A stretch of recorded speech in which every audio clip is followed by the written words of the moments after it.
Quand on cherche à manger dans la forêt, c'est d'aller là où il y a des limites de terrain. C'est-à-dire qu'il y a toujours plus de richesse au bord de la forêt que dans la forêt elle-même. Donc là, typiquement, on s'est arrêté pour parler au départ d'une seule plante et en fait, d'un mètre à l'autre, on en trouve plein. Juste ici, on a de l'ortie qui pousse et du gaillet gratteron. Alors, donc le gaillet gratteron, c'est cette plante-là. Alors elle est facile à reconnaître parce que ses feuilles font des petites rosettes et en fait il y a une rosette de feuilles par étage. Il s'appelle gratteron parce qu'il gratte, il a des petits poils qui s'accrochent aux vêtements. Donc là il est super facile à reconnaître, on peut se tromper avec d'autres gaillets, tous les gaillets sont comestibles sans exception. Le gaillet gratteron il est très sympa aussi en fin d'été parce qu'avec ses graines on peut faire du café. Les graines séchées, torréfiées, broyées et on fait un ersatz de café. Alors ça n'a pas le goût du café, hein, on est d'accord, hein. Mais ça fait l'affaire quand même. Voilà, gaillet gratteron, donc tout à fait comestible, très doux en goût, en texture, vraiment facile à manger. Et là, même principe que sur toutes les autres plantes, on n'exagère pas en termes de quantité. Oui, mais on peut y aller plus franchement quand même. Hein. D'accord. Là, c'est de la salade en fait, hein, en gros. Tu me Juste parles à côté, de l'ortie. On avait une petite ortie que j'ai perdue de vue. Ah bah la voilà. Ici, là, il y a un petit pied. Alors forcément, elle n'est pas belle en ce moment, quoique là, on voit des nouvelles pousses d'ortie. Alors l'ortie, on peut vraiment pas se tromper. L'ortie, elle pique. Si vous avez un doute, voilà, vous touchez dans la main, vous faites piquer les doigts, c'est clair, c'est de l'ortie. Ce qu'on appelle des orties blanches, orties mauves, orties jaunes qui ne piquent pas, ne sont pas des orties. C'est des lamiacées, donc de la famille de la menthe. Elles sont comestibles également d'ailleurs. Hein. Donc c'est pas grave, on peut se tromper, ça c'est pas gênant. Il n'y a pas de plante ressemblant à l'ortie toxique. Il y en a une qui ressemble à l'ortie qui pique pas, c'est l'ortie puante, qui est très bonne à manger aussi, qui a un bon goût de champignon, mais il y a une façon de la préparer, sinon c'est vraiment immonde. L'ortie, c'est la plante à survie. Il y a vraiment tout dans l'ortie, c'est dingue. On peut tout manger dans l'ortie, des racines jusqu'aux graines. Les graines, il ne faut pas abuser, donc celles-là on les trouve en fin d'été. Les graines, c'est un super aliment. Donc comme tous les super aliments, c'est excellent pour la santé, mais si on en prend tous les jours, on se flingue les reins, on se flingue le foie, etc. L'ortie est très chargée en fer. Elle est extrêmement chargée en vitamine C, bien plus que le citron, et plus même que le cynorhodon. En poids sec, on est jusqu'à 35% de protéines dans l'ortie. Vitamine C et fer, donc ça je l'ai déjà dit, mais du coup ça permet d'assimiler le fer beaucoup plus facilement. C'est vraiment une plante excellente, comestible crue comme cuite. Donc souvent on dit que ça ne pique pas en dessous, c'est totalement faux, elle pique partout. Par contre il y a une technique à avoir. Les poils, bon moi je commence à avoir un peu l'habitude de tenir des orties dans la main, donc elles me piquent plus trop. Mais en fait, tu vois la feuille là, tu vois là, les poils sont dans ce sens-là. Et pareil dans l'autre sens. D'accord. Ce sont les poils qui sont urticants. En fait, ils vont se planter dans la peau, ils vont casser et libérer leur venin. Donc, si j'arrive comme ça, je vais arriver à l'encontre des poils et je vais me les planter dans les doigts. Par contre, si j'arrive dans l'autre sens, si je caresse dans le sens du poil, justement, je ne me fais pas piquer par les piquants. Eh bien, c'est bon à savoir. Donc ça, c'est bon à savoir.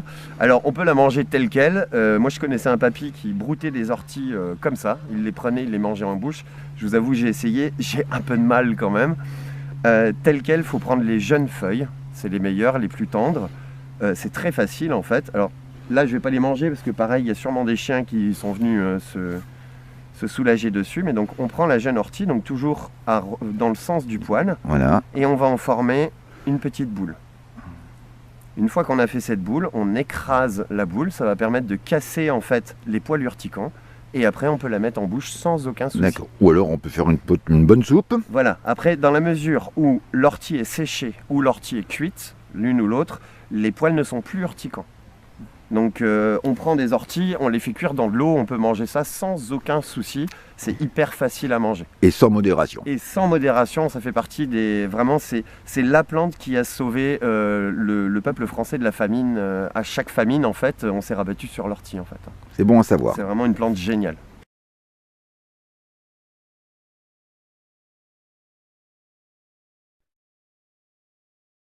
Alors là, on tombe sur un petit pied d'oseille, donc on est encore en bordure, pas loin de la forêt. Ça peut se trouver dans les coins en bordure de forêt, justement. Les oseilles, les rumex, donc toute la famille des oseilles sont mangeables, comestibles, pas toutes excellemment bonnes. Ça c'est une vraie oseille, elle est vraiment sympa à manger. On la reconnaît assez facilement, déjà parce que quand on prend une feuille, il y a des petites ailettes pointues, comme ça. Et ça pousse en touffe en fait, hein, puisque l'arôme qu'on avait vu tout à l'heure, j'en ai pas parlé, mais il fait aussi des sortes d'ailettes comme celle-ci. Oui, Par tout à fait. contre, on a vu quand il sortait de terre, il était enroulé sur lui-même, c'est une feuille qui sort et qui se déroule. Là, c'est vraiment une plante avec des tiges, etc. Elle a une texture, comment dire, assez charnue en fait, succulente. Et celle-là, on peut tout à fait la manger, c'est délicieux, c'est un goût très acidulé. C'est fameux. Parce qu'en fait c'est bourré d'acide oxalique. Donc l'acide oxalique c'est excellent. Par contre, sur un organisme fatigué, ça peut flinguer des reins. Donc il faut y aller doucement parce que ça travaille beaucoup sur les reins. La première fois que vous en mangez, il ne faut pas se faire une salade que de ça, quoi. Parce que vous passez la pire nuit de votre vie.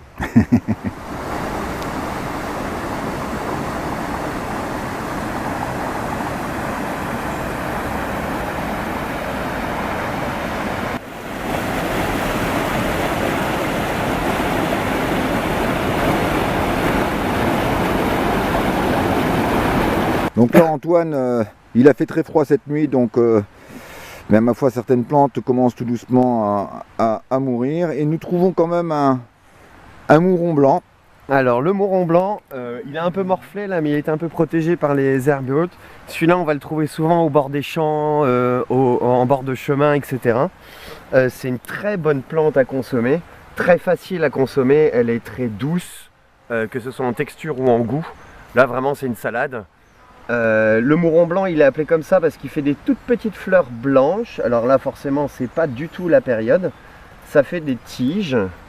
Là, peut-être qu'en les séparant comme ça, on voit un petit peu mieux. Par contre, il y a juste une confusion à ne pas faire justement.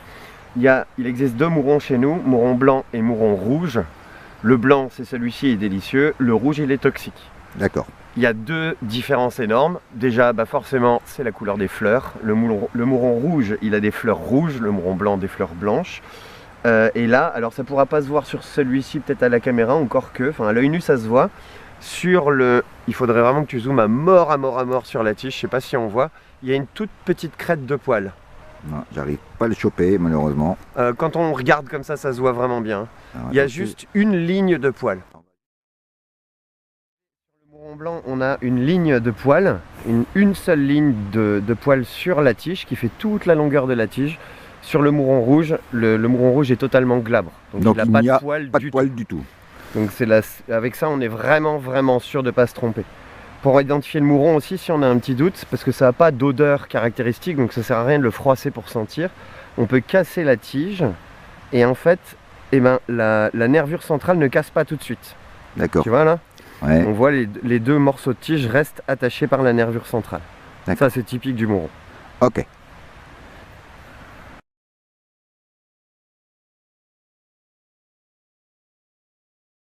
Eh bien Antoine, nous avons donc parcouru la forêt, trouvé quelques plantes. Ouais. On peut dire qu'on peut survivre, c'est pas l'opulence. Oui, là on est en mode survie, donc déjà c'est pas obligatoirement bon. Et forcément on a faim. Hein. Oui. La survie, on n'a pas besoin de dormir le ventre plein. On a besoin de survivre, pouvoir avancer le jour d'après, quoi. Avec les plantes qu'on a vues, il y a largement de quoi faire. D'accord. Trouver un spot d'ortie, c'est déjà suffisant pour survivre. Hein. On est d'accord. Par contre, donc, en tant que spécialiste, tu aimerais aborder certains points de sécurité. Ouais, il y a deux choses importantes.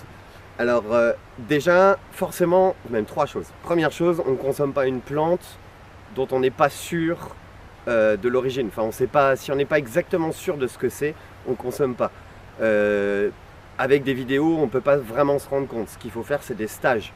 Visiter, enfin voir les plantes avec quelqu'un qui s'y connaît, les goûter, les voir, les sentir. Tout à fait. Là, comme ça, après, on est sûr, quoi. Ça, c'est vraiment la première chose la plus importante. Deuxième chose, toutes les plantes sauvages sans exception sont dépuratives, sont extrêmement nourrissantes et ont toutes des propriétés médicinales. Dans notre vie de tous les jours, on a des organismes relativement fatigués et pollués. si on ne prend pas l'habitude de manger ces plantes, si un jour on est vraiment en condition de survie, vous tiendrez pas, parce qu'en mangeant des plantes comme ça, dès la première nuit, vous allez avoir des diarrhées, des vomissements, des maux de tête pas possibles, parce qu'elles vont nettoyer le corps, mais elles vont le faire de façon assez violente, ça va être assez binaire. Donc c'est très puissant. C'est très puissant, alors ça ne veut pas dire qu'il ne faut pas en manger, ça veut dire qu'il faut s'entraîner. Typiquement, il ne faut pas commencer par un saladier de mouron blanc, ortie, etc. parce que vous risquez de passer une mauvaise nuit, quoi. Mais je veux dire, ça peut être à chaque promenade dehors, déjà on récolte un petit peu. Si déjà vous mettez quelques feuilles d'ortie ou quelques feuilles de plantes sauvages qu'on a vues dans les salades ou quoi, voilà, et on en rajoute de plus en plus pour habituer son corps en fait simplement à de la nourriture correcte, quoi. Et enfin, tu voulais parler d'un délicat problème, c'est celui de la maladie du renard. Alors, la fameuse maladie du renard, l'échinococose. Alors, j'en parle parce que c'est pas un problème justement, contrairement à ce qu'on croit. Partout, on entend que c'est l'urine des renards qui transmet cette maladie. Et partout, on nous dit qu'il faut tout manger au-dessus de 50 cm, sinon il faut cuire pour se débarrasser, etc., etc. Alors, on peut s'amuser à faire ça, c'est sûr. Par contre, les statistiques montrent, par exemple, qu'il est plus risqué d'avoir un chien que de manger des plantes sauvages. On attrape plus facilement l'échinococose si on a simplement un chien et qu'on caresse régulièrement que si on n'a pas de chien mais qu'on mange des plantes sauvages toute l'année dehors. Parce qu'en fait l'échinocoque, c'est-à-dire le ver qui est responsable de cette maladie, on le retrouve que dans les crottes des renards, pas dans l'urine. Donc déjà ça change tout, parce qu'à la rigueur le renard il peut peut-être comme un chien pisser un peu partout. Par contre, il ne va pas faire caca n'importe où. Il fait toujours caca aux bornes de son territoire. Et souvent sur un promontoire. Donc une petite souche, une petite pierre, un tas de feuilles, etc. Et puis un tas de crottes, ça se voit. Et puis une crotte, ça se voit. Bon, après, le problème des œufs de l'échinocoque, c'est qu'ils sont très collants.